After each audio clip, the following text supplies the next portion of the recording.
Bakit? Ano ba kaso niyan? Nahulihan ko ng damo eh. Sige, pasok mo sa loob. Paimbestigahan mo kay Montalban.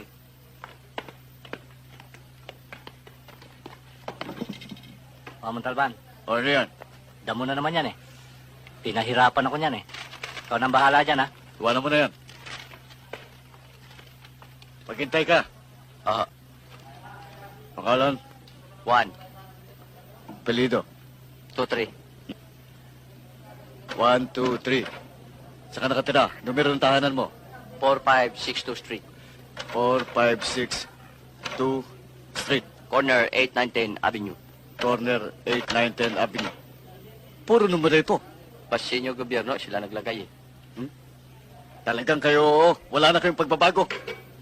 Eh kung magbabago ako, salbahe ang dating ko. Mabait ka ba? Oo, pinagli ako sa anghel eh. Anghel, gusto mo bang maging kerubin? Di naman ho. Ang gawain nyo, masama. Gawaing satanas yan. Gano'ng katagal ka na nagdadamo? 2 taon ho. 2 taon, ha? Ano may epekto nito? Maganda. Maganda, ha? Lumalakas yung katawan ko. Hiyang, ha? Hiyang na hiyang ho. Hiyang na hiyang, ha? Hiyang na hiyang. Gamot. Pag nasobrahan ako sa pagdamo, nahihilo ako,